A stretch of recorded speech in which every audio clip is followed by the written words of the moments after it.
What's up, movie fans and Netflix bingers? This is the Bros Who Binge podcast. My name is Adam Schubert, and as always, I'm joined by Lyndon Burton. Lyndon, how are you doing this week? I'm doing well, my brother. Doing well. Solid episode last week. If you did not check out last week's episode, we reviewed Mayor of Easttown, and we started Marvel's Loki review episode 1. And I'm super excited because now we're one of the first people reviewing this. You guys getting this on Thursday, the day after it comes out. So excited to talk about episode 2. A lot to dive in with that, but before we get into too much, the one thing I'll mention on that is that because of the success of Loki's premiere last week, was the most viewed premiere on Disney Plus's entire site. Disney Plus has said that they're going to move forward with premiering their new shows on Wednesdays, at least for the rest of the summer. Nice. So that's good for us. So possibly that could be the case moving forward. That'd be great. That's great for us. Also, let me announce the next Run It Back the next Pitch It match has been determined, the competitors and the date. July 10th, which is a Saturday. We do not have the time yet. We'll have the time with you. It'll probably either be 7 or 8. We'll have the time with you soon. But July 10th, Christian Hollinger and Ian Hawley are battling to see who goes into the Summer Spectacular in the 3rd or 4th seed. The Summer Spectacular has been determined. Seed number 1, Dan exclaims. Seed number 2, Shamit Dua. Pete and Christian have to win to determine if they go in. Now we're giving 2 people who have lost a shot at making it in by battling the 2 undefeateds. I know you may say, well, dang, it's not fair to the 2 people who already won. They did not win convincingly. They did not win convincing matches. Both matches were up to the final thing, toss-ups. That's why both Ian and Jake Madison are getting a shot. Jake Madison will be playing Peter from What Do You Say Animate at a later date, which we will announce. But Christian Hollinger is taking on Ian for one of the spots in the Summer Spectacular. Schubert, I'm excited. We're getting closer for me to play. I haven't played in so long. Yeah, right. I can probably be a little rusty while these guys are going to be getting like 3 to 4 games in before they even get a chance to go. That's the job of the champion, man. I got to try to redeem myself and maintain the belt. But it's pretty exciting that we're going to have all that coming up. It's been a while. I feel like it's been a while since we had a match. So. Last match was Christian and Carl, and Christian's coming back to play right again. Crazy. we're putting him to the test, but hey, he loves it. He's excited, and Ian's excited to get a shot at coming for the belt. But again, mark your calendar: July 10th, Saturday. Ian Hawley versus Christian Hollinger. It's going down. And you kind of flubbed earlier with saying Run It Back, but we do have a Run It Back that's out that everyone should make sure they should check out, where me and Ian reviewed Mask of the Phantasm, Batman animated movie. We're trying to decide the next Run It Back right now. Yeah, we're in the midst of trying to decide that right now. In other DC related news, the one thing that may have already occurred by the time you're listening to this episode is the Titans trailer. Not already, it's happening. Well, and because we record this before on a Wednesday evening, we are unable to talk about that, but we'll talk about it next week. So I hope it was pretty cool. Hopefully we get to see Red Hood. I don't think we'll see Tim Drake in costume. I think we'll see Nightwing, a lot of good action shots from Nightwing. Do you think we see Scarecrow? Probably. I mean, if he's built up to be the villain, the villain of this, like, I feel like we would see him or Darkfire. See, I'm thinking we see Blackfire and Red Hood. That's what I'm thinking. Sorry. Yeah, I think we see Blackfire, Red Hood, and some Nightwing stuff, but excited for that. Other than that, like Schubert said, check out the most recent Run It Back. It's Batman Mask of the Phantasm. Super, super dope. Schubert, I think I'm going to try to convince Ian for us to do Back to the Future, because I just been wanting to do Back to the Future and Run It Back, and I know you love that movie.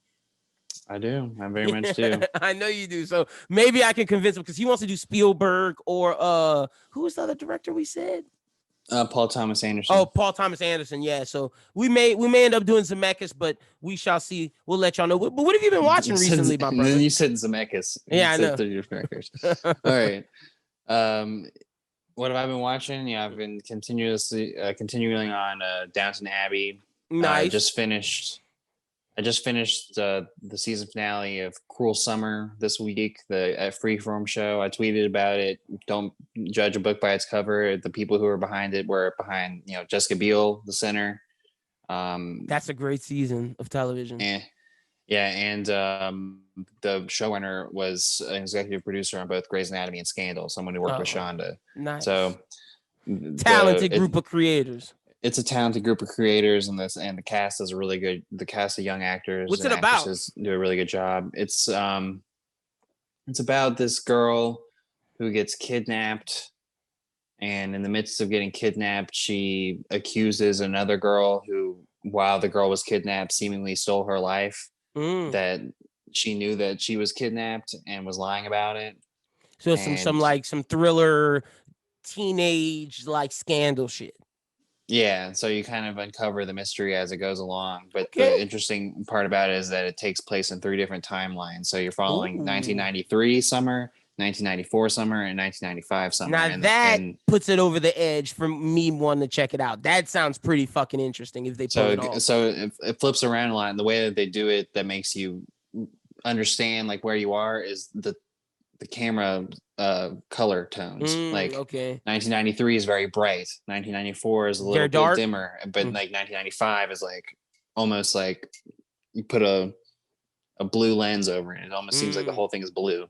Got you. So that seems pretty cool. Now, what's it called one more time?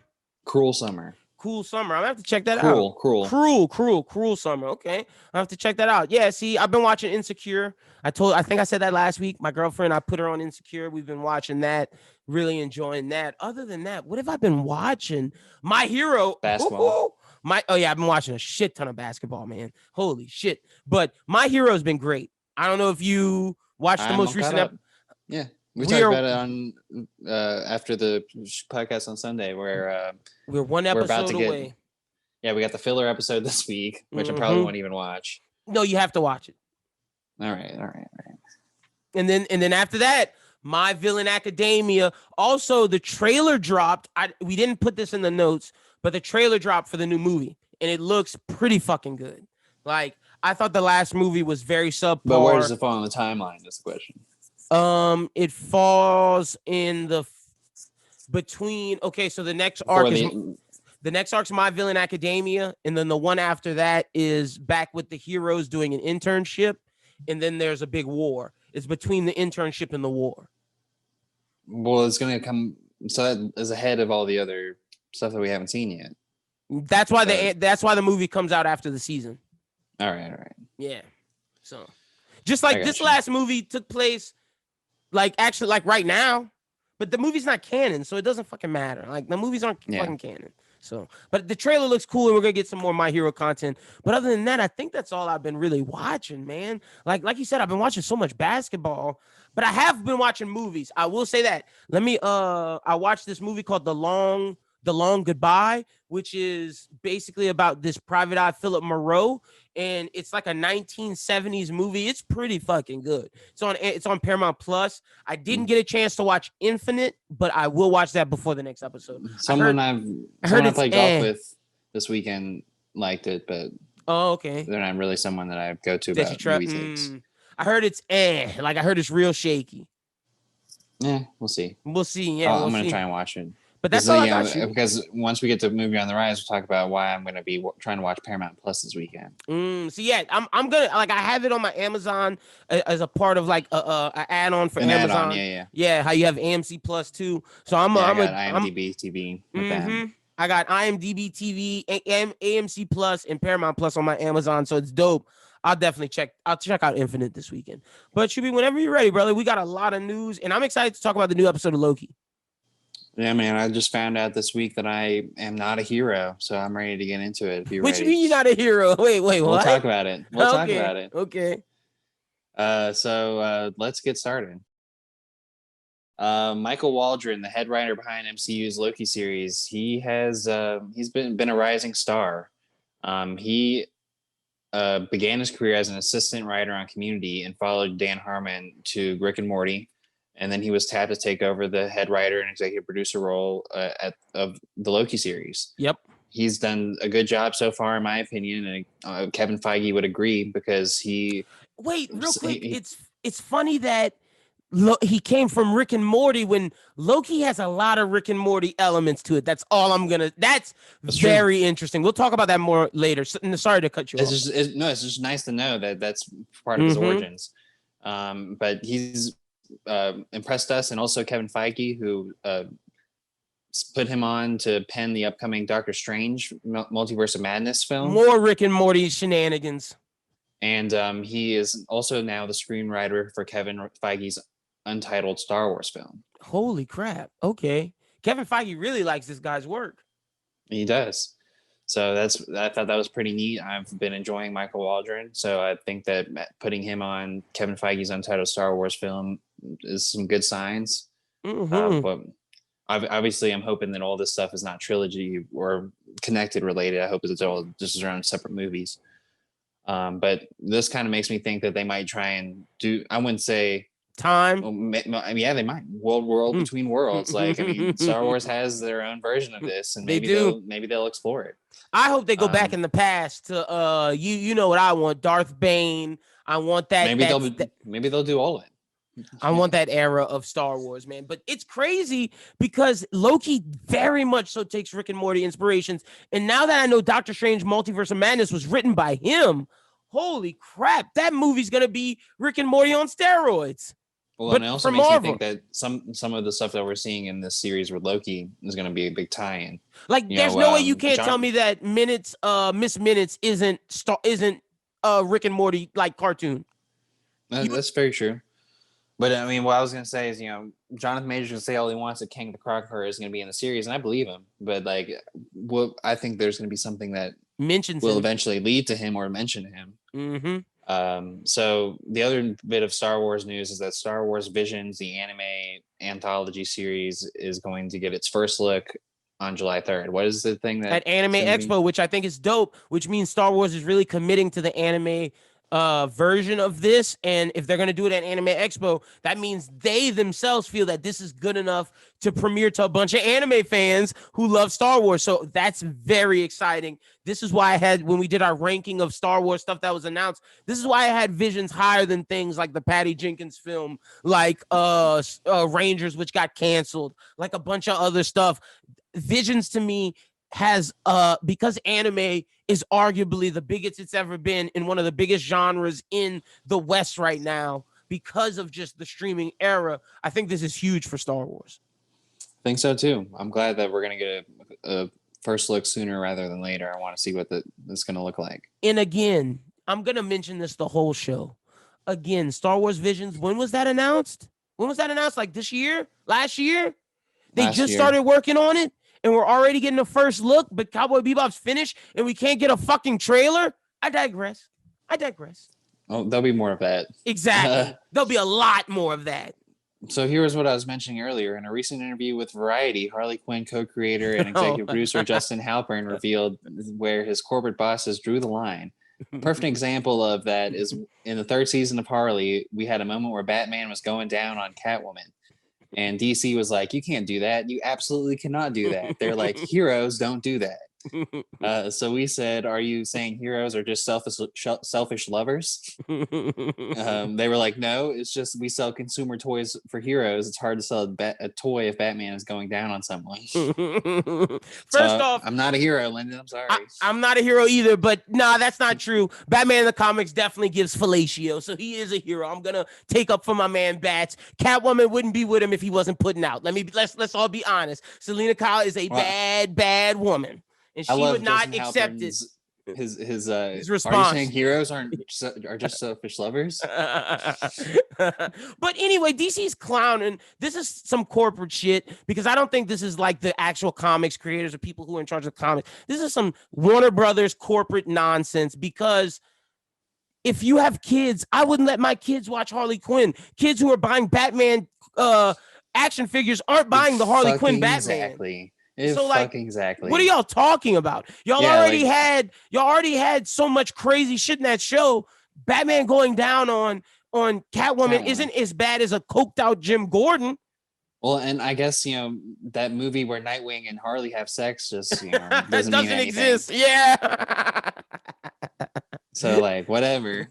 It's just because it's fucking Batman. Yeah, I thought this was ridiculous. I was like, That's a great story I'm that you put in. That's hilarious. well, it is like, and that was a lot of people were talking about it this week because like, how could you be so absurd as to say heroes don't do that? Like you can say the toy thing. They should just come up with just saying that heroes don't do that. No, you tell me that.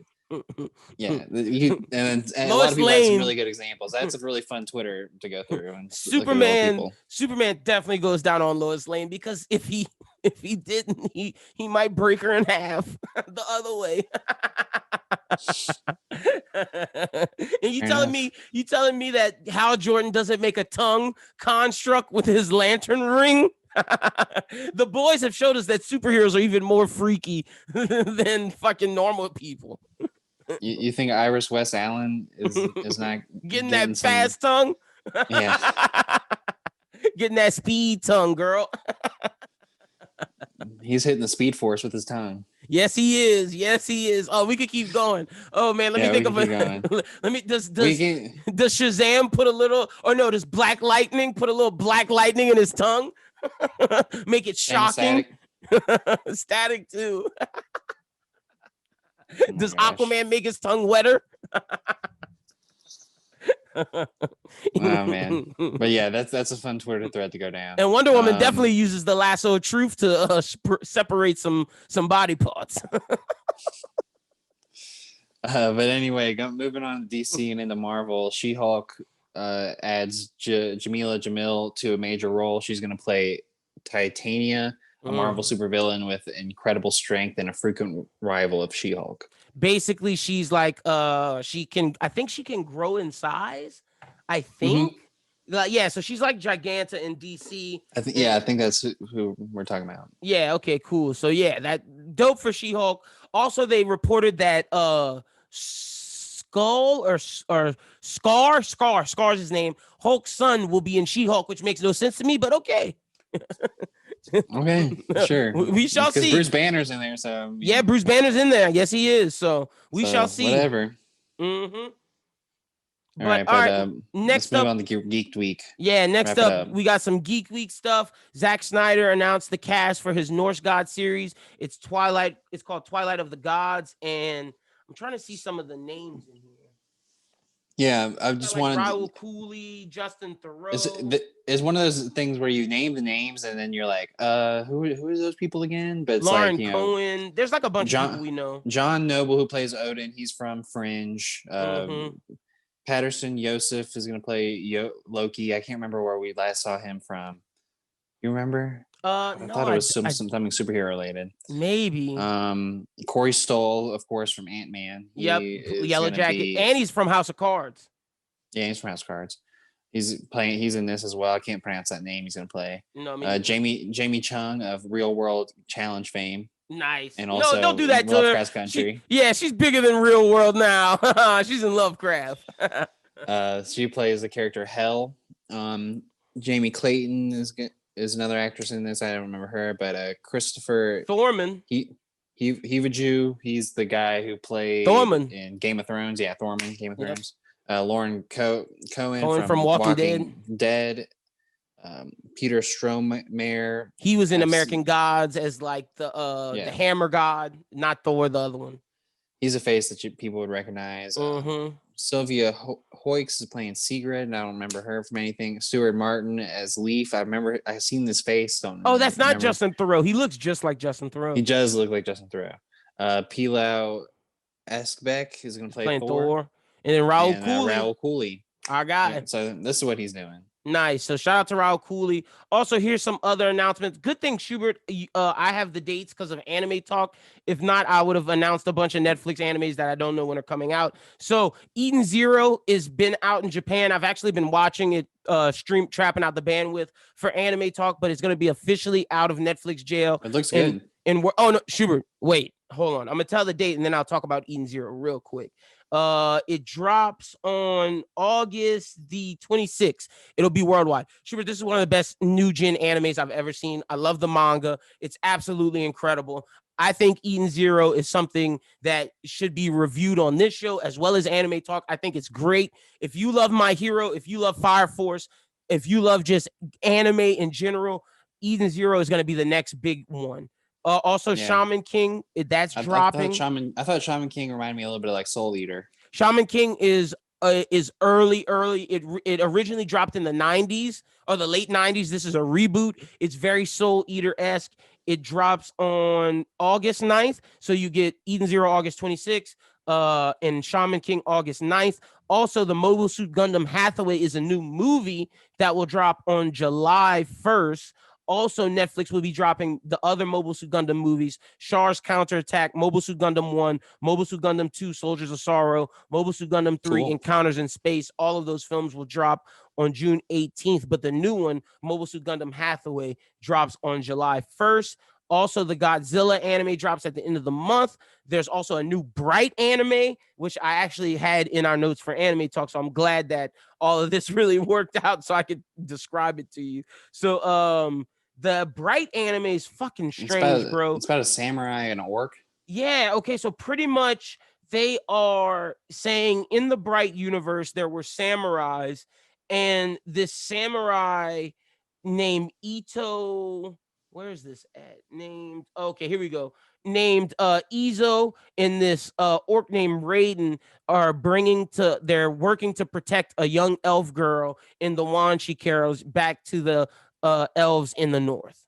Fucking strange, bro. In anime, Weird. but whatever. I'll check it out. Also, the new Resident Evil, Exception, Make My Day, and Castlevania spinoff are coming out as well, all anime form. Castlevania spinoff will follow Trevor Belmont.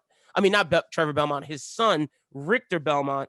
And then we're going to get a Splinter Cell anime, which I'm fucking excited about, and a Far Cry anime. All of this will be amazing. Are they going to be animes, or what it looked like to me is that they almost look like how Resident Evil is going to be, where it's like computer anime. It almost looks like the game, but the 3D but stuff. You're just not playing. Well, Splinter Cell, as they said, is definitely going to be an anime.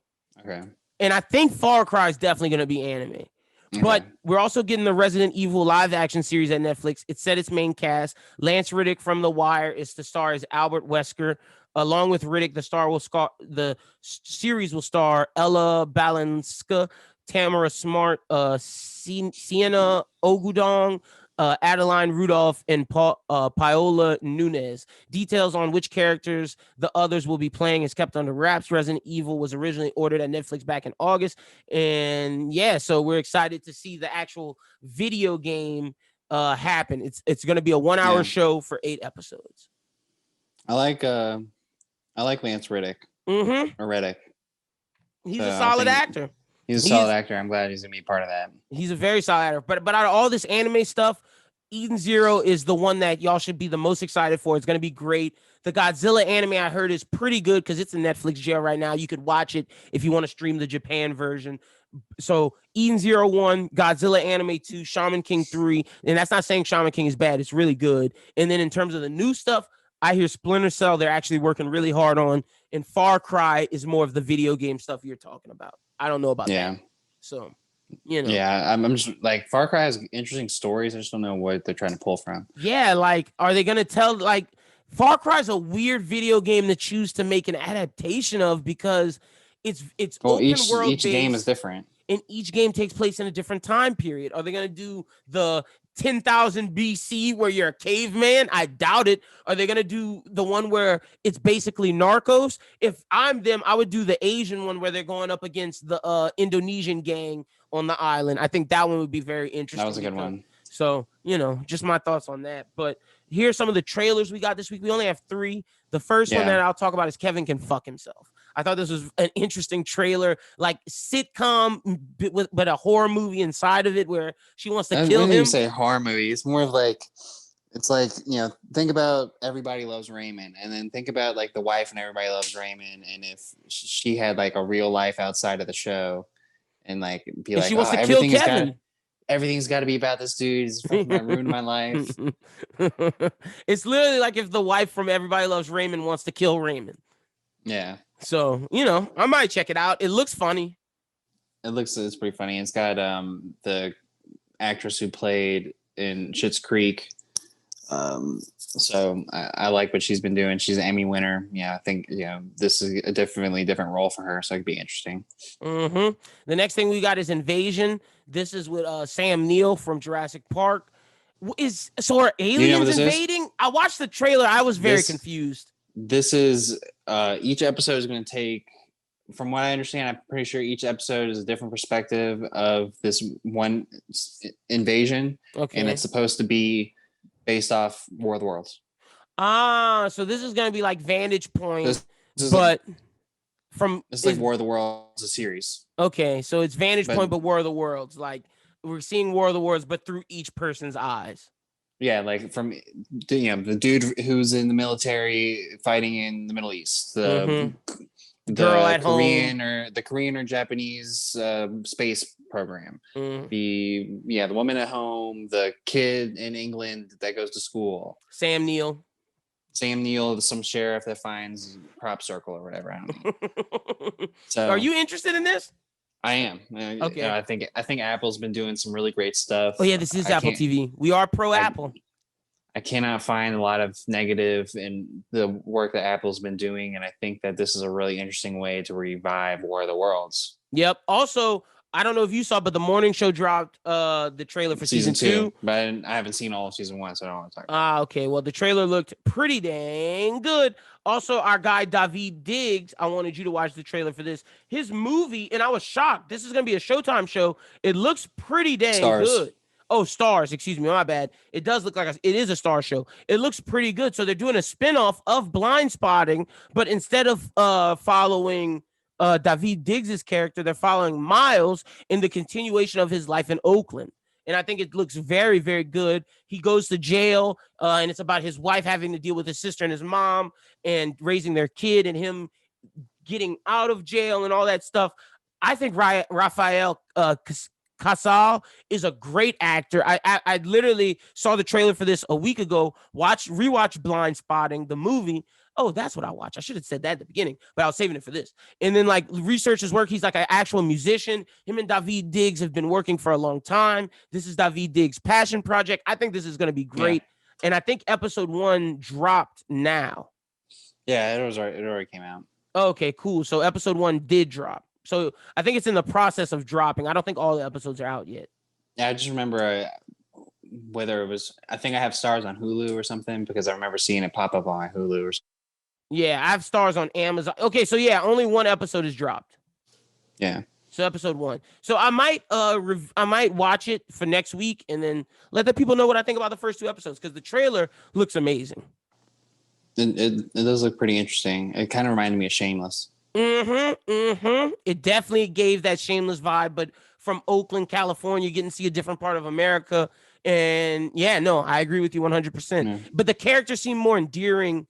Well, let me not say endearing because the Shameless characters were endearing, but they seem less of fuckheads than the Shameless characters. Yes. The final trailer, again, something that was announced early this year. They already animated it, and we already have a trailer for it. Kevin Smith's Master of the Universe. Bravo, Kevin Smith, you and Mark Bernard. And this show looks great. I'm excited for it, and we're going to review it on here. They did a really good job with this teaser trailer to get everyone hyped for it. Doing the I Need a Hero song or whatever. Like that made me just get really hyped up when I'm watching all this stuff with He-Man. Mark Hamill's Skeletor was really the only person you heard say a line. But it worked. That's all you needed. That's all you needed.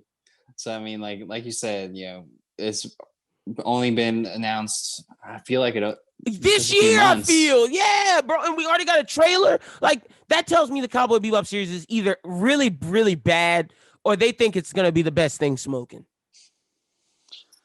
Probably the former. Exactly. So we'll see how it goes. But Master of the Universe, I think I want to watch this. I've never been much of a He-Man person, but I think I'm going to watch this. I said we should review this on here. It looks really good. I'm excited for this. But next up, we got Zoe Kravitz is making her directorial debut. Let's go, Zoe, with Pussy Island, a thriller starring Channing Tatum as a tech billionaire and owner of a private island. The film follows a young Los Angeles cocktail waitress named Frida, who has her sights on tech mogul Slater King, played by Tatum. Frida makes her way into King's inner circle and attends an intimate gathering on his private island, where she will have the journey of a lifetime. Despite the beautiful location and wealthy people. Frieda uncovers that there's more to the island than meets the eye, something terrifying. This sounds amazing. I'm super excited for this. There's actually been rumors about like Elon Musk and the women he dealt with before he married Grimes and like situation. I'm not gonna say like this, but it seems very interesting that I heard about that rumor and this is a thing. Also, it seems very Epstein-esque. Like I think Zoe Kravitz is about to make a great movie. Yeah, I think this is great for both names and especially Channing Tatum. We haven't heard from him in a while. We talked about that last week. And, you know, Zoe Kravitz making her directorial debut. I assume she might have some kind of role in the movie as well. We'll see. But this is a really interesting concept for her to pop out on the directing scene. But for Channing Tatum, this is really something that is different than what we're used to with him. Kind of something that doesn't seem as goofy. Expand his range. Yeah, I'm hoping that this ends up being a really good movie for the both of them. This is a good opportunity. I agree. Interesting concept. When I saw this, I was like, this, Pussy Island is already a name that's going to draw you. First, we got Kevin Can Fuck Himself. Now we got Pussy Island. Yeah. This show is all, and then we had Batman Not Giving Head. This show is wilding today. For sure. Next up, we got New Line Cinema. They're going to return to Middle Earth. The studio behind the feature film trilogies of Lord of the Rings and The Hobbit is partnering with Warner Bros. Animation on the original anime theatrical feature. It's an anime movie. Yeah, the Lord of the Rings, The War of Rohirrim. I don't know how to say Lord of the Rings words. Rohirrim. That's what I don't know. I don't know either.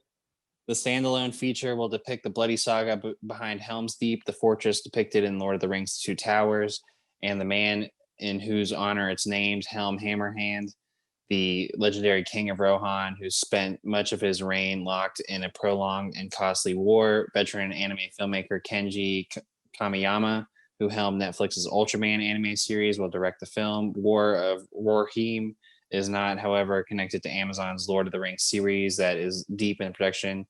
That project is set in the second age of Middle Earth, millennia before the events of the feature films. Helm Hammerhead's reign, by contrast, unfolded roughly 260 years before the Lord of the Rings movies. This sounds dope. Look, I'm like I said, good to see Star Wars take anime. Now Lord of the Rings. I said earlier, anime is one of the most popular genres out right now. Lord of the Rings, they started as a cartoon. So this is kind of, coming back full circle for them and telling a story that was told within the actual saga in this way gives people something to look back on and maybe makes Two Towers a little bit better. True. Even though it's one of the greatest ones they did. So true. I'm not mad at this. Again, anything anime, I'm always for, and I love seeing stuff like this happen. So shout out to Warner Brothers for acknowledging that anime is media and art form that is absolutely incredible. Hopefully we can see more DC DC anime properties. That'd be interesting. I think we're still going to definitely start seeing more and more. But next up, we got the Assassin's Creed live action series on Netflix has enlisted Jeb Stewart to serve as writer and showrunner. Stewart most recently created the Netflix series Vikings Valhalla, a continuation of the History Channel series Vikings. He is also known for his work writing hit films like Die Hard, Another 48 Hours, and The Fugitive. Look, those are some of the worst person to get as a showrunner. Those are some of the best action movies, but does he still have it now? I haven't seen his Vikings Valhalla series. Wait, is that it hasn't come out yet? Oh, okay, because I was about to say the History Channel's Vikings is great. Hopefully this could be good, but since he knows about like Vikings in that era, there is a little Assassin's similarity Creed that does Vikings. I think, doing something like Vikings Valhalla does set you up for doing something in the Assassin's Creed vein. It just depends on what they want to do. Because I think like with the Assassin's Creed movie, they didn't really like focus too hard on. They focus too much on the outside about the instead of the actual assassin part, which is the game. Like that made no sense to me. About the game is about you being an assassin in Italy during that time of either the Crusaders or just earlier Italian stuff. And you focus more on the futuristic guy who is inside of the Amabus thing and about the government corruption. Like that shit's cool, but it's not cool unless you get the assassin stuff. Like that movie was so bad, I don't even remember what happened. It makes no sense. So hopefully this guy focuses more on the actual part of being an assassin. And hopefully we follow Enzo, because Enzo was a great assassin in Assassin's Creed.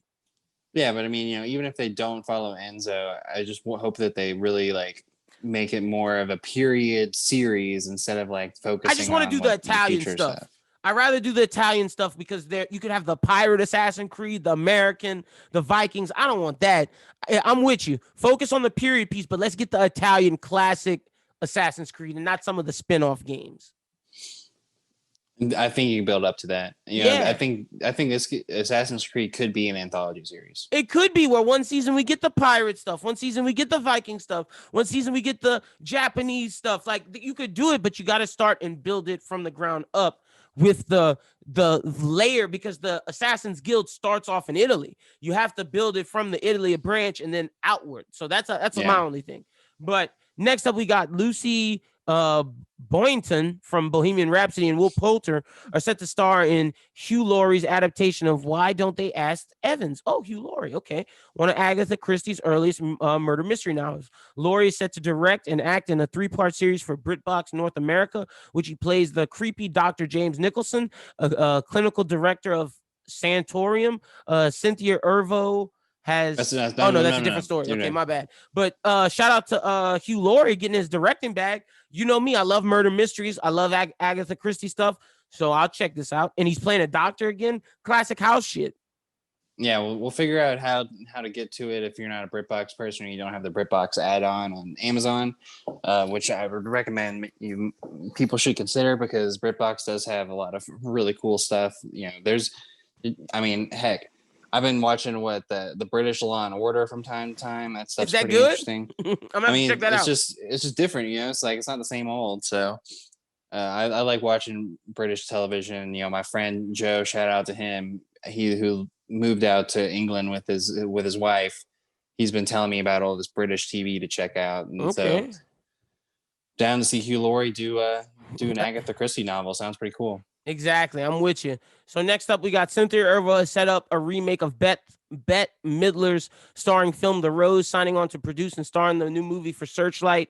The Grammy, Tony, Emmy winner, and 2-time Oscar nominee will take on the title role in the musical romantic drama. She's trying to get the EGOT, which follows a self-destructive female rock star who struggles to deal with the constant pressures of her career and the demand of those who surround her. But while the new production will pay homage to the classic film, Erivo's take on the story is set to put a contemporary lens on the high price of fame. The original film is loosely based on the life of Janis Joplin and considered to be the quintessential film about fame and addiction. The 20th Century Fox movie went on to earn 4 Oscar nominations, including Best Actress for Midler. I'm sure she's going to change the genre. I'm sure she's going to make this like for today R&B, soul artist, that type of shit. Maybe even a pop artist. Erivo is trying to get her EGOT. I'm not a big Cynthia Erivo fan, but I know a lot of people are. I know you are. I just don't like her stuff. I never saw Harriet, but like I still think her Bad Times at the El Royale. Oh yeah, she was in Bad Times in the El Royale. She was good in that. Damn, I do like her in that. Other than that, I don't like Cynthia Erivo because Bad Times at the El Royale was fire. But I also think that this could be very similar, a contemporary version of kind of what we saw with the Billie Holiday stuff. So I think that could be pretty interesting as well. Yeah. No. So Monica Lewinsky, she's inked her first look production deal with 20th Century or 20th Television ahead of the latest installment of American Crime Story anthology series Impeachment, which we talked about before. Impeachment chronicles the events that led to Bill Clinton, who's going to be played by Clive Owen in Bill Clinton's impeachment. The first of its kind in American history of a sitting president in over a century. Edie Falco is going to star as Hillary Clinton, Sarah Paulson as Linda Tripp, and Beanie Feldstein as Lewinsky herself. Nice. The series is slated to debut September 7th on FX and is based on Jeffrey Toobin's book A Vast Conspiracy, the real story of the sex scandal that nearly brought down a president. Wait, Jeffrey Toobin? Is that Lubin Toobin? I don't know. Wait, do you not know who Jeffrey Toobin is? Is that the guy who was jerking off on CNN on Zoom and they caught his ass? He jerked off on a CNN Zoom meeting? Yeah, that's him. That's Lubin Toobin. This is hilarious, bro. This is hilarious. We got a Lubin Toobin reference on this pod. I love it. Okay, Beanie Feldstein is Lewinsky, and you're having Clive Owen as Bill Clinton. This is gonna be a great series. I'm excited to watch this. Edie Falco is Hillary Clinton. Exactly, Eddie Falco. I love her as soprano, as the soprano wife. I can't believe I can't think of her name right now. That's so embarrassing. You as a don't be fan. ashamed. I know I should be ashamed as a Sopranos fan. Hold on, I'm gonna get her name. Don't do this to me. Camilla Soprano. Yeah, shout out to Eddie Falco. I'm excited for this. This sounds great. Yeah, I've been excited once I first heard about this, and we've known Beanie Feldstein was going to be Lewinsky for a little while, but I didn't know that Clive Owen was going to be Clinton and Edie Falco was going to be Hillary Clinton's. And we're big Feldstein fans. Ever since Booksmart. Yeah, I mean, she's great. So I think this is going to be a really interesting role for her to take on. But yeah, Monica Lewinsky is locked in on telling this story. Good for her. Make your money, Shay. For sure. The American Gigolo series adaptation starring John Barenthal has been ordered to a series at Showtime. Hear me out. Barenthal will play Julian Kay, a character played by Richard Gere in the film. Julian is introduced 15 years after he's been arrested for murder and struggling to find his footing in a modern-day Los Angeles sex industry. He seeks the truth about the setup that sent him to prison all those years ago, and also hoping to reconnect with Michelle, his one true love. The series will also star Rosie O'Donnell as homicide detective Sunday, Lizzie Brocher as sex worker ring heiress Isabel, Gabrielle LaBelle as a younger version of Julian named Johnny, Leland Orser as Richard Stratton, self-made tech billionaire, and guest star Wayne Brady as Lorenzo. Is Wayne Brady gonna have to choke a bitch? He might. Ray Donovan alum David Hollander serves as writer, director, and showrunner, and Jerry Bruckheimer, who produced the original film, will also produce this. This sounds great. It does. This sounds like we're going to be reviewing this. Showtime got us with Your Honor. This sounds amazing. That's what I was saying when I said American Gigolo, John Barenthal. I was like, well, hold on. This, hear me out. Wait till you hear what it's about. You're right. I love the cast. You got John Barenthal. I'm interested to see Rosie O'Donnell as this detective. Like, what? And then we got my boy Wayne Brady coming in. Let's go. And then Ray Donovan's a great TV show. So I'm interested in this. Yeah. So Showtime might have another winner on their hands with American Gigolo. Yes, they might.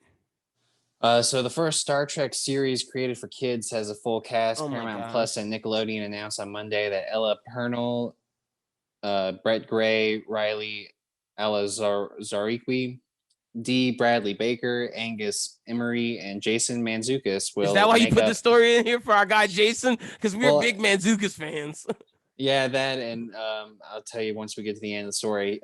That's going to be the voice cast. The animated series is set to premiere on Paramount Plus later this year. Kate Mulgrew, who is going to reprise her role from Star Trek Voyager as Catherine Janeway, she will also be in the series.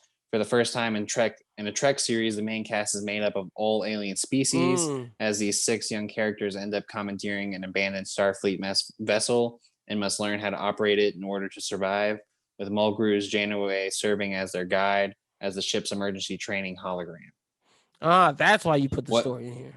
No, what I think, the reason I put the story in here is that I saw a little bit of the first look of what the series is going to look like. It looks like it's Rebels Clone Wars. So I think this is like Star Trek trying to take the mold of Rebels and Clone Wars and mix it into their Star Trek lore. So it says it's a series created for kids, but it's also a Paramount Plus exclusive series. So this isn't Nickelodeon. So this is like the iCarly thing, how it's still a little bit more adult-esque, but it it's not a Nickelodeon show. I mean, Nickelodeon's a part of it, but it's not going to be on Nickelodeon. It's going to be on Paramount Plus. So think about Clone Wars on Netflix. Okay.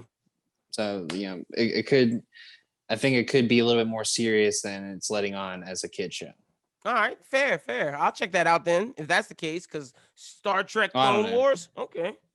I mean, we'll see. I mean, neither of us are big Star Trek people. I don't know if you understand it, but true. That's another true thing. So next up, we got Netflix has officially revealed the cast of actors who will be lending their voice to the upcoming Big Mouth animated spin-off series Human Resources, described as a workplace comedy that takes place within the world of Big Mouth's Hormone Monsters. The news of the upcoming spinoff series was first announced back in 2019 as a part of the overall deal for show creators in the streamer when Netflix confirmed that Big Mouth was renewed through season 6.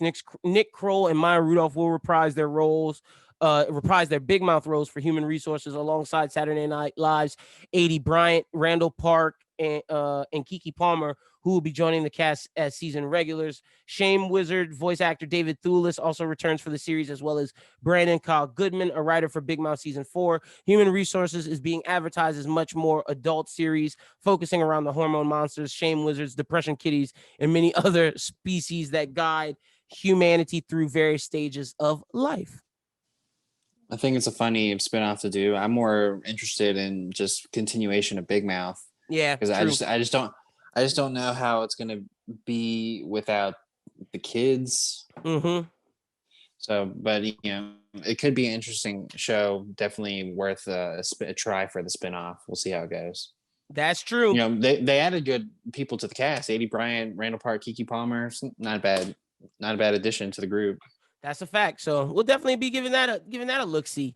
Next up, we got Lizzie Kaplan, Christian Slater. Shout out my guy from True Romance, Christian Slater, and Clark Duke are set to lead the cast of Netflix adult animated conspiracy theory comedy series Inside Job. From one of your favorite shows, Gravity Falls writer Shion Takuchi and creator Alec Hirsch. Takuchi and Hirsch revealed the cast today during Netflix adult animation studio focused at the Annecy Animation Festival, which includes Andrew Daly, Bobby Lee from Mad TV, and his podcast Tiger Belly, and John DiMaggio from Futurama, Tisha Campbell, who you may know from My Wife and Kids, and Brett Gelman from Stranger Things. Inside Job is an adult animated comedy about the shadow government and dysfunctional team whose daily grind is committing the world's conspiracies. From convoluted cover-ups to secret societies to mass orgy etiquette, navigating office culture at Cognito Inc. can be tricky, especially for anti-social tech genius Regan Ridley. Even in the workplace filled with reptilian shapeshifters, psychic mushrooms, she's seen as the odd one out for believing the world could be a better place. Regan thinks she can make a difference if only she could manage her unhinged manifesto writing father and her irresponsible coworkers to finally snag the promotion she's been dreaming about. Kaplan is Regan Ridley, Cognito Inc.'s associate tech genius. Slater is Rand Ridley, Regan's father and disgraced head of Cognito Inc. Duke is Brett Hand, a lovable DC yes dude. Daly is Junior Shimipio, CEO at Cognito. Lee plays Dr. Andre, a free-spirited biochemist. DiMaggio's Glenn Dolphin, a half-man, half-dolphin. Campbell plays Gigi, Cognito's fast-talking head of media manipulation and subliminal message. And Gelman is Magic Mick, a psychic subterranean mushroom creature from a hive mind from within Hollow Earth. This sounds absolutely amazing, hilarious, and I'm going to watch this. I'm more excited about this than a Big Mouth spinoff. Same. The QAnon community is gonna have a field day with this shit. Yeah, they're gonna like tap into every conspiracy that ever was and be like, "Oh yeah, this is definitely real. Like this is what, and we're creating it," or like, and that's why this is hilarious. And that's why this is funny. And also, Gravity Falls people have shown they can make conspiracy theory stuff without even having real world stuff to rely on. So, sure, I believe Takuchi is going to be the one who's going to be the showrunner. Okay. So they're gonna run with it here. I mean, they got a great cast: Lizzie Kaplan, Christian Slater, Clark Duke, John DiMaggio played Bender, Bobby Lee. So good cast here for voice acting. I think the ideas sound, and as long as Netflix doesn't fuck it up, yeah, it should be a winner. A big deal. Yep. No, I'm with you. I'm excited for this. Yeah, I'm super excited about it. So moving on, The Marsh King's Daughter has rounded out its cast with Brooklyn Prince, Gil Birmingham, and Karen Pistorius. All names, if you look at them, you'll definitely know what you've seen them from. They're joining the ensemble of the psychological thriller. They will appear alongside the previously announced Daisy Ridley and Ben Mendelsohn in the big screen adaptation of Karen Dion's best-selling novel of the same name. Neil Berger will direct. The logline is The Marsh King's Daughter follows Helena, played by Daisy Ridley, a woman living in a seemingly ordinary life with her husband and young daughter. but hiding a dark secret within. That her father is the infamous March King, the man who kept Helena and her mother captive in the wilderness for years. Helena is forced to face her demons when her father escapes from prison unexpectedly, knowing that he will hunt for her and her family. Helena must find the strength to confront her past and the man she once idolized. All right, cool. Sounds semi interesting. Yeah, it doesn't sound bad. Yeah, so let's see if Daisy Ridley, this could be another turning point for her, because Chaos Walking didn't really pay off as much as she might have hoped. So that's true. But hey, Ben Mendelsohn, I'm assuming he might be the Marsh King.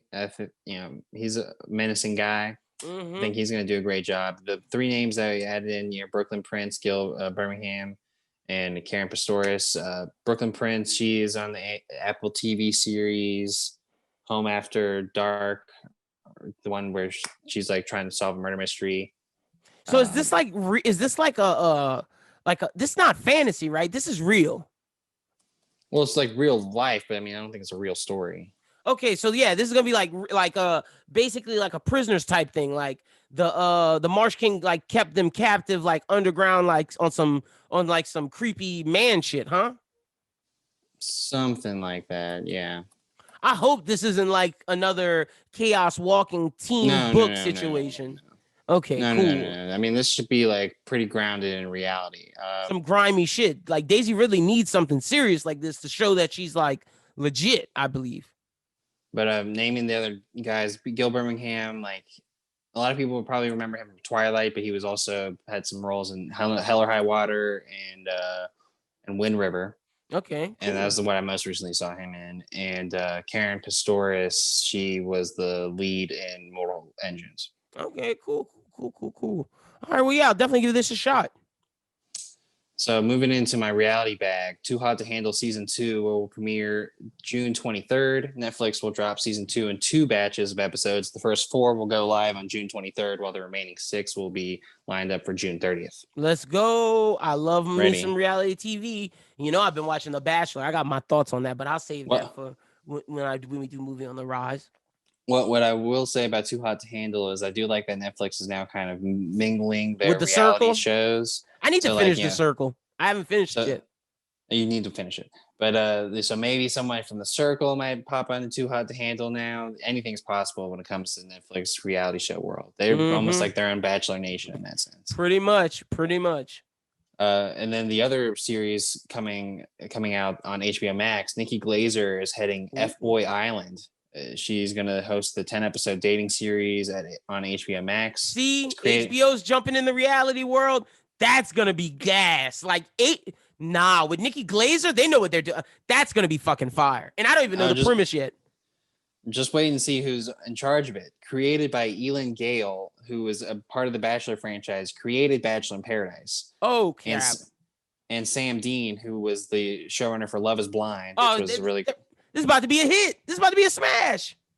F-Boy Island sends 3 women to a tropical island where they're joined by 24 men, a dozen self-proclaimed nice guys looking for love, and 12 self-proclaimed fuckboys who are there to compete for cold, hard cash. That sounds amazing. The synopsis is the women will navigate the dating pool together with the hope of finding a long-lasting love connection. By the finale, all will be revealed. Who is a nice guy? Who is a fuckboy, and who do the women ultimately choose? F-Boy Island is a social experiment that asks the age-old question: can F-boys truly reform, or do nice guys always finish last? This is going to be incredible. I'm excited for this. HBO knows what they're doing, and to get Nikki Glazer, Elin Gale, and Sam Dean, that is just bravo. Shows Netflix maybe The Circle and Too Hot to Handle got something to worry about, because F-Boy Island sounds like it's going to be some gas. Yeah, I mean, Too Hot to Handle is already going to be struggling because they're going to be going up against The Bachelorette. Love Island, the British version, comes which is out the best, a week after Too Hot to Handle starts, and then HBO Max's show, I assume, is going to come sometime this summer, and then Bachelor Paradise is right around the corner. So I think Too Hot to Handle is the one that's going to get swept under the rug. That's what it's seeming like. So All right, next up, we got the MacGruber series as Peacock has added Sam Elliott, Lawrence Fishburne, and Mickey Rourke to its cast. Okay. The trio of acting legends previously joins cast members Will Forte, Kristen Wiig, and Ryan Phillippe in an 8-episode series after rotting in prison for over a decade. America's ultimate hero and uber patriot MacGruber is finally released. His mission to take down a mysterious villain from his past, Brigadier Commander Enos Queeth. Rourke will, with the entire world in the crosshairs, MacGruber must assemble his old team, Vicky St. Elmo, Wig, Dixon, Piper, Phillippe, in order to defeat the forces of evil. Damn, they got Sam Elliott, Lawrence Fishburne, and Mickey Rourke in this comedy, MacGruber. I don't know how this sounds. This sounds like this might be trash. It all depends on how people see MacGruber. MacGruber was a popular SNL skit, and I guess I enjoyed the SNL skit, but I definitely didn't see the movie. Okay. And yeah, I didn't see the Fortaste movie either. I'm still not paying for Peacock, and this doesn't make me want to pay for it. Nope, I'm not in Peacock either. So, and speaking of the next Peacock, series, maybe. So, is this a live action or is this animated? Because Ted was live action anyway. Yeah. Okay, so it's still live action? Yeah. Oh, okay, so it's just Ted again. Okay, so a live-action series adaptation of the Ted movie has been ordered straight to series as Peacock. Variety has learned Seth MacFarlane is currently in negotiations to reprise the voice role of Ted. MacFarlane will also executive produce and write the series. So yeah, we're just getting a Ted TV show. I don't know why they said it like that. That's weird because it's I don't know why they already said it like live that action. Either. But I mean, like, my question is obviously Mark Wahlberg isn't coming back.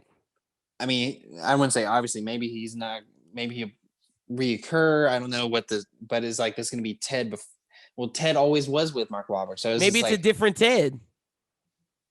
Maybe it is a different Ted. That'd be interesting. But I mean, Ted was one of a kind because of the Wish, so I just don't know. Yeah, this is weird. This is weird. Maybe this is like where Mark Wahlberg gives up Ted, and now he's with another group or another family. Maybe it's about him having to deal with being abandoned by Mark and having to find a new kid or something. Or just on his own. On his own, yeah, true. All right, next up, we got Will Smith is set to host and star in a 1-hour comedy variety special at Netflix. Variety has learned the series will include comedy sketches, musical performances, surprise celebrity guests, and noteworthy conversations, among other things. It's set to launch on Netflix globally later this year. Hey, Will Smith, I understand your movies have been trash, so I guess it's time to put out like something back to the comedy world. I see him, got to make that money somehow because he hasn't put out a good movie in God knows how long. Yeah. Because Bad Boys was okay. It wasn't great. I would say Bad Boys is the only one because, I mean, Bright sucked. In Suicide Squad, he was good, Gemini but the movie Man sucked. Yep, Gemini Man sucked. Focus was pretty good, but Focus was so long ago. Focus was like 2016. Focus was so or like earlier than that. Yeah. Might have been 13. But I liked Focus though. Focus was pretty good. Him and Margot Robbie. The next 3 stories are all kind of meh. Okay. But I thought we could talk about them anyway. Jeff Wilbush, who is best known for the Netflix series Unorthodox, very good series, has been cast in the Netflix drama series Breathe. Wilbush joins previously announced lead Melissa Barea, who is the star of In the Heights. Barea will star as Liv, a razor-sharp Manhattan attorney who finds herself profoundly out of her comfort zone when her small plane crashes in the Canadian wilderness and she must battle for survival. Wilbush will play recurring guest star Danny, who is Liv's love interest. Danny's a lawyer at Liv's firm, who she has a one-night stand before they begin an on-again, off-again relationship. I assume flashbacks. Okay. But, this is kind of interesting because Barea, she's just coming off In the Heights. This is kind of a big deal for her to kind of show her acting range and being in a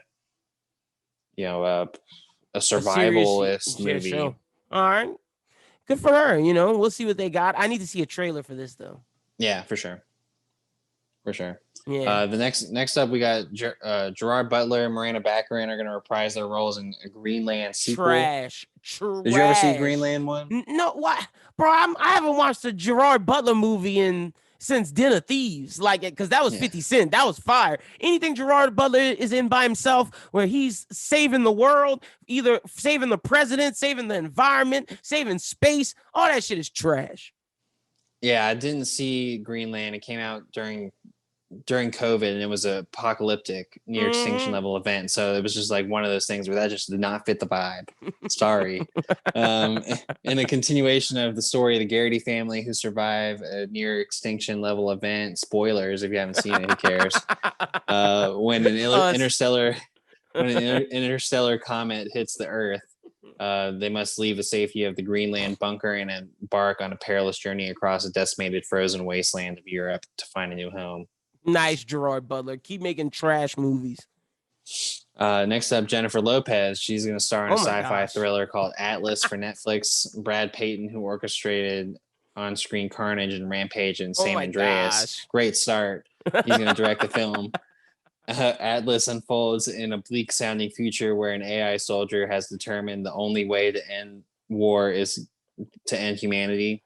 Obviously, this extremist approach to achieving a pacifist paradise doesn't go down so well with Lopez, who finds herself teaming up with the one thing she fears most, another AI.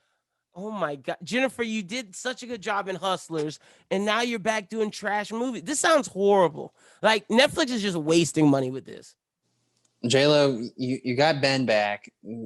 Get him to put you in a good movie. Something, to direct something. Like, oh my gosh, this sounds horrible. You go team up with the Rampage and San Andreas star?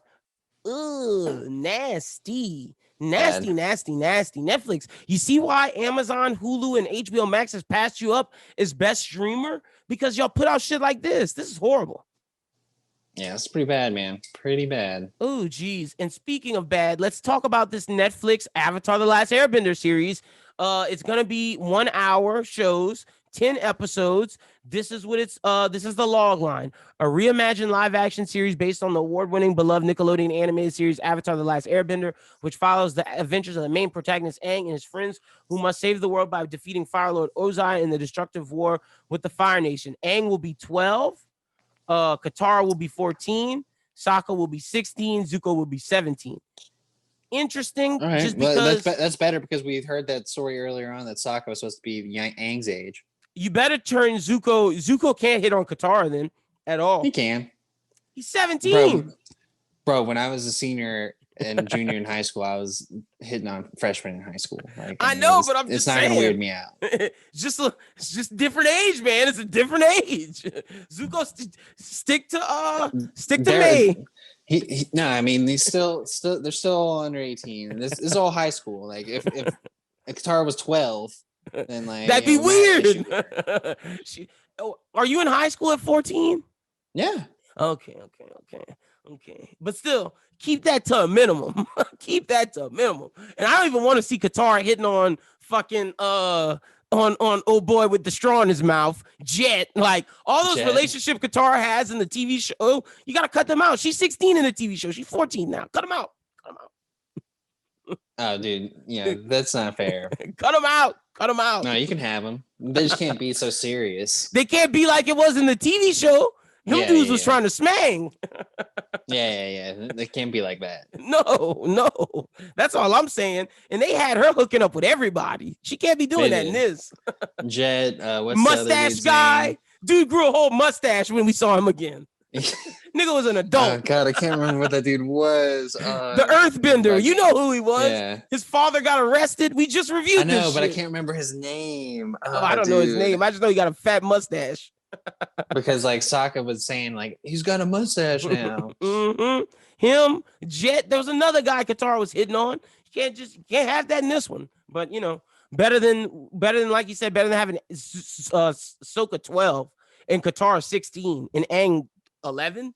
Weird. So, but also the final thing we have is THR reports that we're getting a sequel to Mortal Kombat Scorpion's Revenge. Mortal Kombat's Legends Battle of the Realms is in development. They're bringing back most of the cast from the Scorpion's Revenge, which includes Jordan Rodriguez as Liu Kang, Patrick Seitz as Scorpion, and Hanzo Sashi, Art Butler as Su Shang and Cyrax, Robert Atkin Downs as Shinnok and Rico, Dave B. Mitchell as Raiden in Qatar and Sector. And then they're adding new people to the cast as Joel McHale and Jennifer Carpenter as Johnny Cage and Sonya Blade. They're also bringing Matthew Mercer as Stryker in Smoke, Bernardo de Magurio as Sub-Zero and Kuao Liang, Matt Yang King as Kung Lao, Paul Nakauchi as Lin Kui, Grandmaster, Emily O'Brien as Jade, and Deborah Wilson as Devora. I think this is dope. Mortal Kombat Scorpion's Revenge is the best Mortal Kombat movie, even over the fucking new one. So the fact that we're getting a sequel that's going to actually be the tournament, I'm excited for. Yeah, I think that's going to be pretty neat. I did remember the kid's name. It was Haru. Haru. Mustached Haru. Yeah, but this Mortal Kombat thing seems pretty dope. I'm excited for it. So I think Mortal Kombat is really greatly served in the animated because they can do everything they want to do.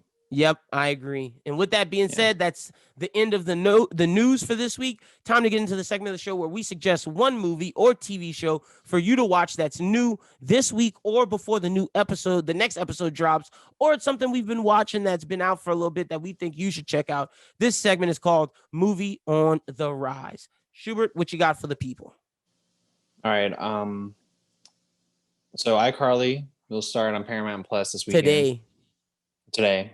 Mm-hmm. So Dave started yesterday, so it's on Hulu today.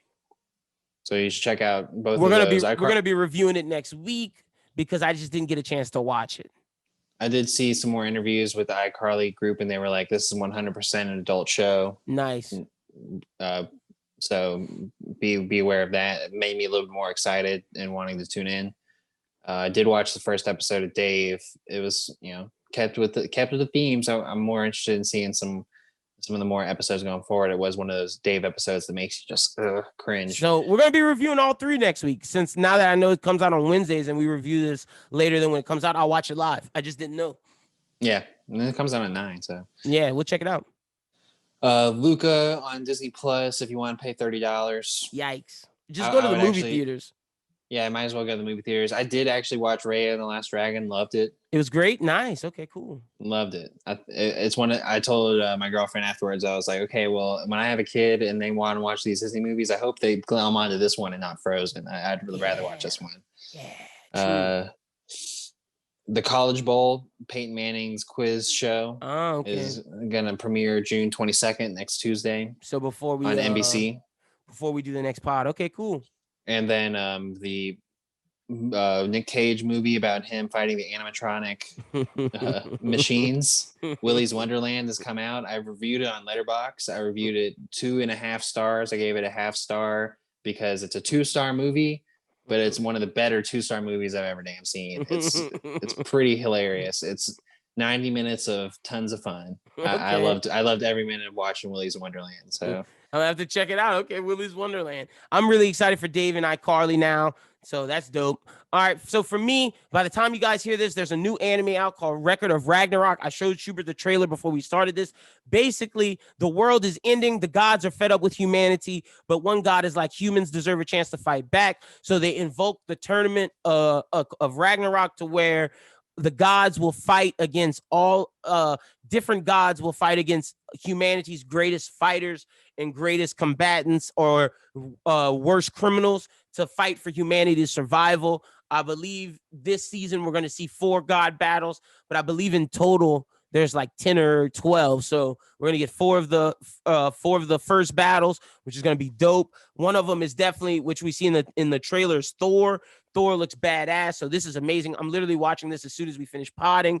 That's out today. Rick and Morty season 5 drops this Sunday. So be on the lookout for that. And then on June 21st, Batman The Long Halloween Part 1 comes out. I will watch it before the next pod and give y'all my thoughts on it. So next week we'll have Dave, Batman The Long Halloween, and Loki. So y'all have a lot to hear from us for next week. And let's get into talking about Loki, man, because I thought the first episode was good, but this episode put it over the top for me. Like, I'm ready to get to. Once this episode ended, I was like, "Give me more!" Like, I'm ready for the next one. Like, also, I don't think Lady Loki is Loki. Well, I don't know. I mean, I I think think it's she's early to Enchantress. determine. Probably so. I think she's Enchantress. But I did love the fact that they presented Lady Loki and it was basically her saving up all of these like TVA capsule things to open up different portals in the multiverse to just make it go crazy. And She bombed it, yep, as they said. Yep. And called the TVA off guard. I love the relationship between Owen Wilson and Loki growing, and you even see that like Owen Wilson was so upset when Loki went through the portal instead of staying with him because he felt that they built a relationship. But even on Loki's face, you could see it was hard for him to make that decision. But he just wants to see everything through and see what's going on there. It's not necessarily that he's going to go And side they with don't know Lady. that. They don't know that true, but it's not that he's going to go side with Lady Loki. It's just he wants to see these things through, and it's going to be interesting to see how. If they knew what was actually going on, they'd be a part of it. It's just like just one of those deals where they just don't know the full story. Yeah, true. But I mean, would you believe Loki if you told him that? If you're No. Morbius, yeah. So it's a catch-22. So you just have to see what he's gonna do, and hopefully he doesn't betray you. Yeah, I thought the build up was pretty good with it. You know, going back and forth to the Renaissance Fair, Loki discovering that you can live within the apocalypse points of the variant. Like at first I Yeah. thought it was like, oh, is this like his scheme to get to Asgard? But you know, he made a really good point. They showed it in the Pompeii thing. I found it funny that they went to 2050 Alabama. Yeah, I meant to mention that to you. Like the Captain America and Winter Soldier had us in Louisiana. Loki got us in Alabama. Marvel hitting our two states. Yeah, a Category 8 hurricane. Crazy. That's wild. Crazy. But it seems like it could happen. You know, very possible. Also love the fact that we got a superstore like in this, like the version of like the grocery store for this. Walmart, I thought that was hilarious. pretty much. Yeah. It's called like Rocks Block or Rocks something like that. I don't remember what it was called, but I mean the product placement in there was popping. Like I saw all sorts of different brand names: Dell, Cuisinart, all Rocks sorts of Cart. stuff. That's what it's called. I took some notes. I did take some screenshot pictures of the timeline blowing up into the different dates and locations that are kind of noteworthy and interesting. They got like 1808 Colorado, 1700 Finland, which I assume is Vikings. 1382 Ego. So that, you know, from Guardians of the Galaxy. Yeah. 1982 Titan. 1947 New York. What do we got here? That's interesting. That's around World War II. You need to look for times around World War II for maybe X-Men connections. Not saying that that's going to happen, but possible. That's a good point. 1001 Xandar, which is something we've heard of. 1999 Kingsport, USA. Don't know where that is. Ooh, that might have to deal with that might have to be with Captain Marvel. 51 AD. What is that? Hale? That's some planet. 1984 Tokyo, Japan. 1947 New York. Okay, I already said that one. 2004 Asgard. Nice. 1999 Cookville, USA. 1551 Thornton, USA, which is wrong because USA didn't exist in the 1500s. True. 2301 Vormir, another planet we've heard of before, and 1492 Lisbon, which is right around Columbus. Oh, okay, cool. Because 1492 Columbus sailed the ocean blue. So, and he's from Spain. So I'm loving all this TVA stuff. Like it sets up potentially so much for Marvel and just so much different craziness. And it makes me think that the multiverse of madness is going to be insane. Same. I think like this kind of gives us the idea of like what's going to happen the rest of the series. Because like at first episode, I'm like, so what is like this whole series going to be about? And then second episode, they're immediately going to meet this variant. And like, where was the buildup? And now that we've got this bombing of the timeline, I kind of understand where we could see a Loki series continuing. And I think there's gonna be more variants of him. There might be. Yep. There might be. Like I think that what I saw from Twitter, but I don't really remember it in the series, was like there was different holograms of Loki popping up. I don't remember that either, but I do know they casted multiple versions of Loki. So I could see if there were the holograms in there, that's who they're going Like, but after. apparently there's like Loki with a big Viking helmet. And there's a kid Loki as well. A kid Loki, yeah. So, yep.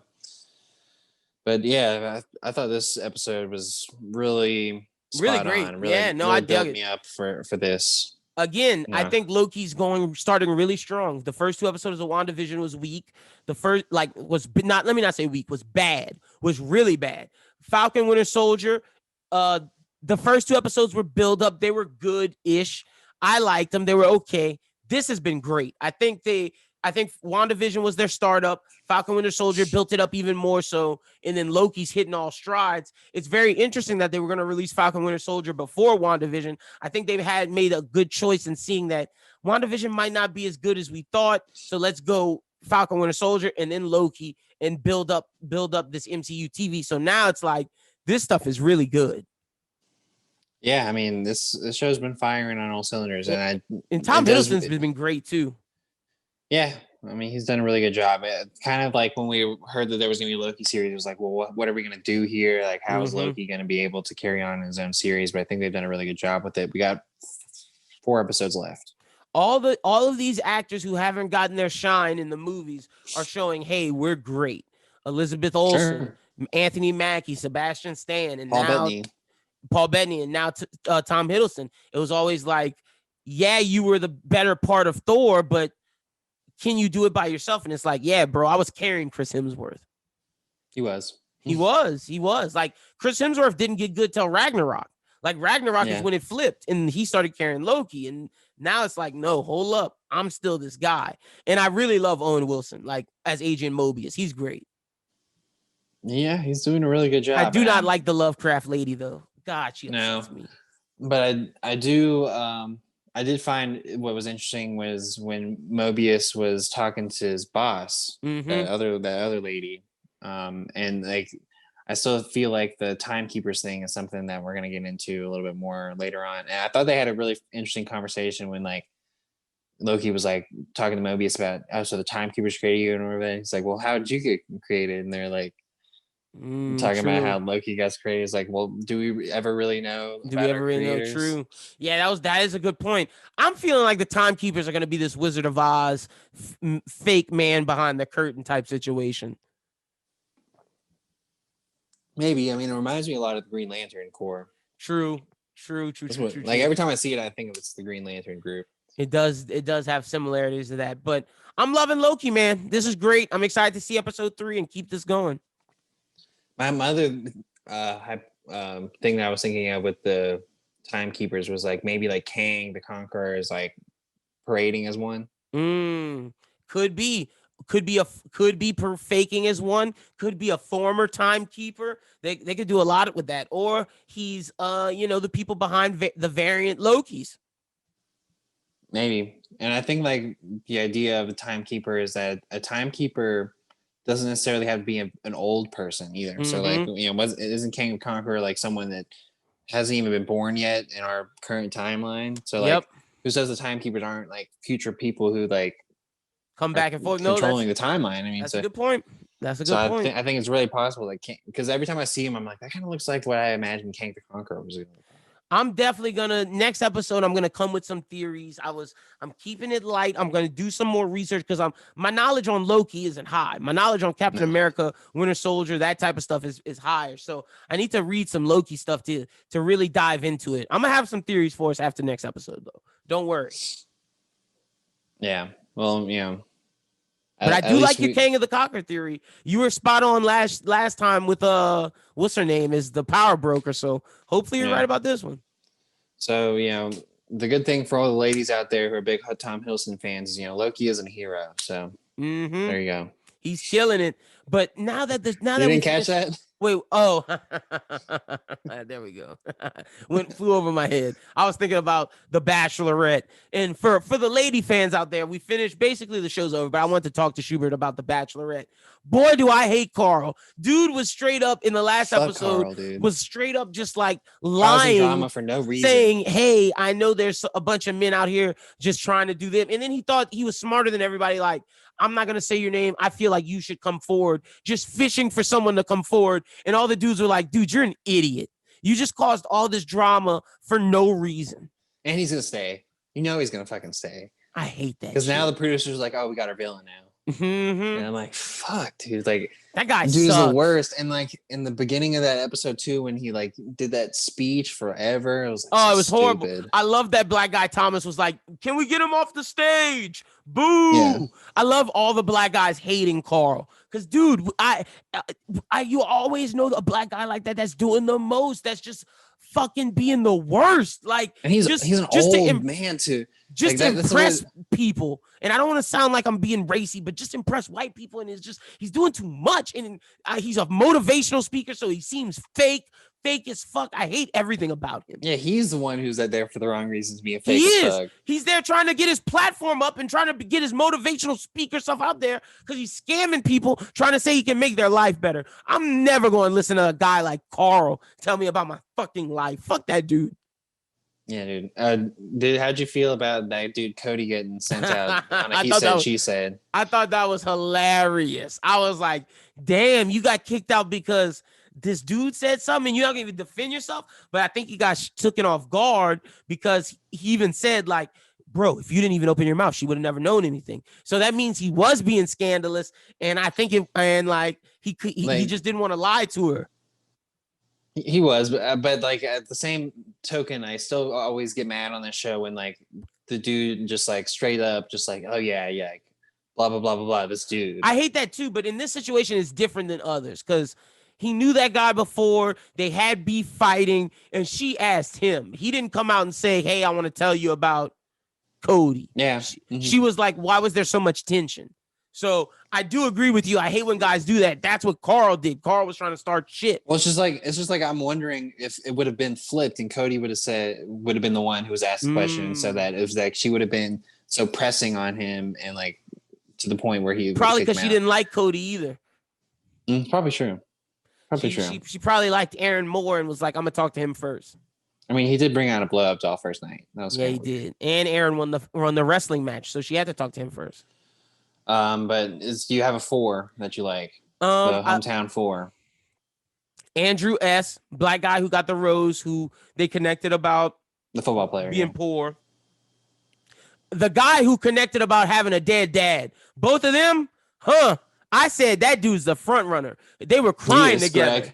Greg is the front runner. He got the first impression rose too. I think it's Greg, Andrew S. second.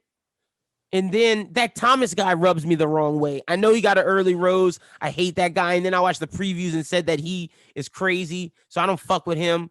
I just think right now, as of now, Andrew S. and Greg are my 2 favorites. And I think I can't think of this guy's name, but is it another black guy? Yeah. The guy who did the puppets. Yes, that guy. That guy is killing it as well. Those are my 3. Trey. Yeah, his name's Trey.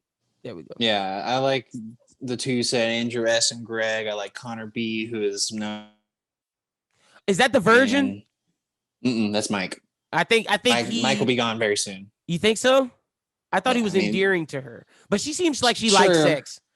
Sure, but like sex positive and like all that. I can't imagine that she's gonna start dating a dude and just never have sex with him. Yeah, I don't. She doesn't seem like that type of girl because even though she is like she cares about a lot of moral stuff. She feels like sex is just physical, and she don't give a fuck. She's just making out with everybody. So do your thing, girl. The thing about that, and like I feel like it's good that you picked Mike for that rose because like they've kind of made the idea of being sex positive as like you got to be slutty. Yeah. But the idea of sex positive is like, no, I'm just okay with my sexuality. Yeah, and I'm okay with doing whatever. If I like the person, I'll do it. If not, it's not a big deal. Yeah. So like, and that was a lot of thing in the first time where they were trying to like overly sexualize this. This idea of what's going on, and like, that's why I like. I also like Tasha very soon. You said this episode 1. I love Tasha and that other girl hosting. I think they do a good job. Well, I like Tasha hosting. Which one is Tasha? Okay. Which one is Tasha? The black girl. Oh, okay. Yeah, I like her hosting. You don't like Caitlin Briscoe? I thought she was all right. I'd rather have JoJo. I would too. Tasha and JoJo would be amazing. It would be. So we'll see what happens with all that. But I just want to say, but that Carl guy, he's the fucking worst. He's the fucking worst, man. He. He's gonna probably be around for the next 3 weeks, I assume. Oh, I could also say that guy who was with Cody, the other guy, is Aaron. He's a front runner too, because she trusts him. She went to him, or do you think she went to him because she thought he was being scandalous too, and it was him and Cody's plan? No, I think she went to him because she was the only person who could like relate to the conversation with. Because that's why I feel like he's a favorite because she trusts him. But then like it's gonna be one of those things where like if he comes again with like another thing, like I just don't know how. Like I don't understand him, and he's 26.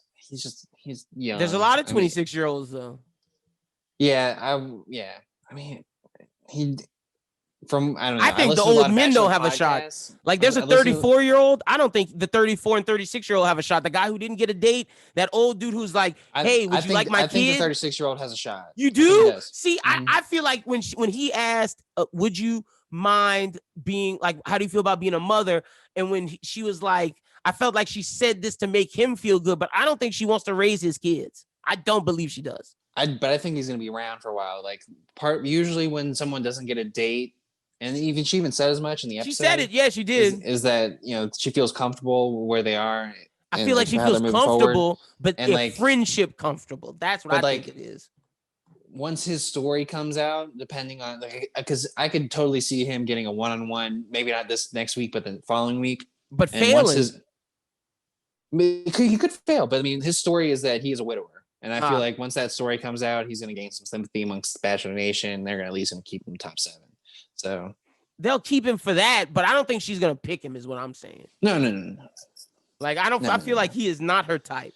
Like I feel like her type is Andrew S. and Greg. Like I feel like she likes the type of dude that Greg is and the type of guy that Andrew S. is.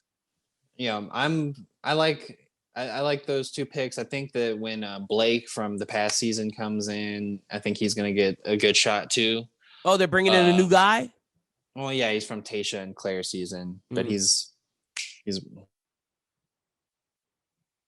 You froze up. I don't know if you. But you froze up. Would you say? Oh, Blake's an idiot, and I hate him. But like, she'll probably like him. But Andrew S. I want him to be the Bachelor. She might pick him, but I don't know. Greg, it's just that connection with those dads and them crying together. I don't that like when I saw that, I was like, dang, she really likes this guy. But she had a similar connection with Andrew S. with the fact that they were both came from poor families. And when the way she was looking at it, when he was like, why are you looking at me like that? She was like, because I want you. Those eyes, that was like, whoa, she liked this guy. Like she wasn't looking at everybody else like that. For sure. So I think like the dudes that I named and plus the Blake guy, they are all front runners. I'd like to see Andrew S. be the Bachelor at this point. And I think the one thing about Greg that you got to keep an eye out for is it was reported that he takes a lot of acting classes. He's trying to be an actor. Oh no. Greg's a phony. Oh, that dad shit was fake. And no, I think it's real, but like I was talking to my girlfriend about it. I was like, could you imagine if this dude like faked all that? His dad wasn't dead. Schubert, okay, the evil side of me was like, he said this dad shit might have convenient, and then them tears started coming out crazy. And I was like, is he faking? And he also waited. He waited a while. That's what pissed me off, because it was like, I thought it was just like, oh, maybe he's not comfortable talking to her. But if you're that's like what she was talking about it, and like that's what bugged me. Been like, I sympathize with you, and I sympathize with you because I just lost my dad. But he waited until the end of the night. I'm like, damn, he's lying. Fucking lying. But like, it's hard. It's a hard lie to make, because if he goes to hometowns, like, what is he gonna do? So I don't know. Don't have his dad there. That's what I was saying. I was like, you'd just be like, hey, Dad, get the fuck out of here. Get the fuck out of here. We gotta make some money. Yo, Schubert, that would be the craziest lie in reality TV if he gets to the final 4 and he lied that his dad was dead. That would be so bad. Instant. So bad. Oh, that's good TV. I hope he's lying. Let's go. Yeah. So sorry to everyone who doesn't watch The Bachelor. That's how we want The podcast was over when we finished the Loki review. Like for this sure. is for people who are like us, reality TV junkies who loves this shit. So yeah, I'm in love with The Bachelorette. And I can't wait for the next Bachelorette, and I can't wait for Bachelor in Paradise, and I can't wait for that Nikki Glaser show we talked about. that Nikki Glaser show sounds amazing. I'm ready for Love Island. That's my girlfriend doesn't fuck with The Bachelorette. She watched it with me tonight. She was like, "See, I don't fuck with this show. It's not my type of reality." But she likes Love Island? She loves Love Island. That's fine. My girlfriend also loves Love Island. I am ready for Love Island. I love Love Island too. Love Island's great. What I love about Love Island is that it's every fucking day. Yeah, Love Island is great. But not the American version, the British version.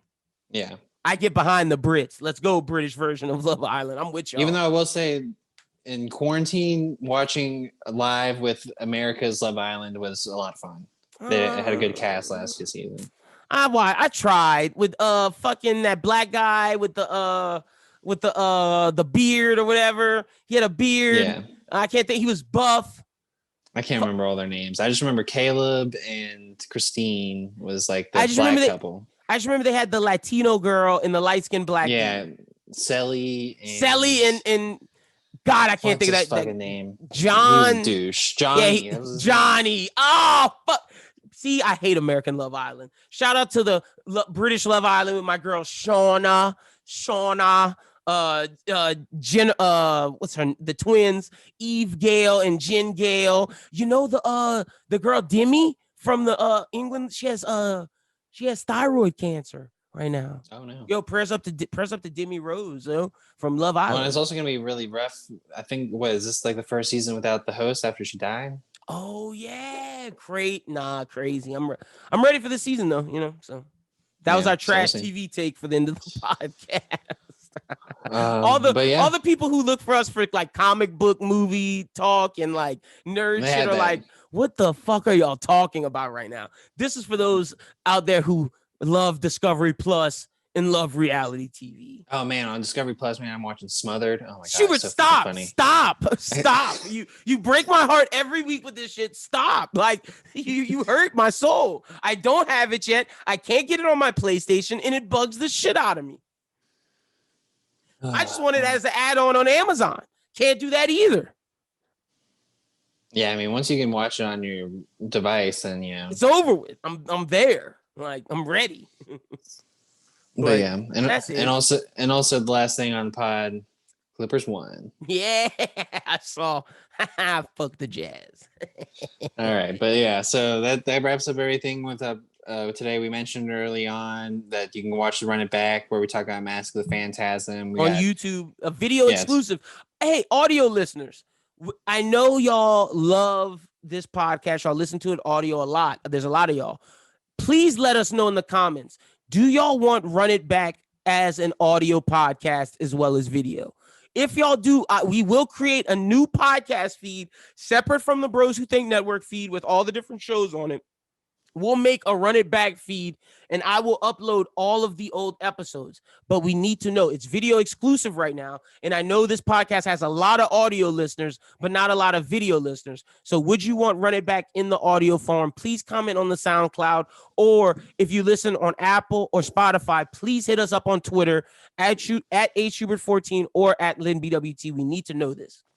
For sure. Yeah, definitely. I myself prefer to listen to a lot of things audio, but I still, when it comes to like the Schmoedowns and First Class League, I on YouTube. I'll put them on YouTube, man. And even if I'm driving, I'll just put the phone down. To me, I feel like when we talk Run It Back, at least seeing our reactions to things, it's just. That's why we started off with Running Back video. But if y'all want an audio version, we will do that. But like Schubert said, check out Mask of the Phantasm. July 10th, Ian Hawley versus Christian Hollinger. It's going down. We'll give you the time probably at the start of next week, along with the fight card. Be sure to look out for that. The latest Bros Who Think podcast is out now. The latest episode of #Anime Talk is out now if you want to hear more thoughts on My Hero or Tokyo Revengers. And the new One Piece manga review chapter is out. But you can find all of that on the YouTube. Subscribe to YouTube or wherever you get audio podcasts at and subscribe there. And yeah, just follow Bros Who Think at Bros Who Think on Twitter. A lot of good stuff out right now. You can follow me on Twitter and Instagram at HSchubert14. Make sure you're watching it. Yep. and Oh, we'll follow keep us on we'll Letterbox too. follow us on Letterbox. Yeah, like I said, I most recently I reviewed Mass Phantasm, and I did Willy's Wonderland. Would you Um, rank Master of the Phantasm? Because I ranked it. Oh, okay, 5. nice. But yeah. Anyway, check out all that stuff on our social medias. Make sure you watch some of the stuff next week. We're definitely talking Loki episode 3 and Dave, so be sure to check those out, and we'll be spoilers. Putting out some spoilers next week. So make Mm-hmm. sure you tune in. But anyway, thanks for listening or watching this week's Bros Who Binge episode, and catch us next week. So have a great week, and as always, keep binging.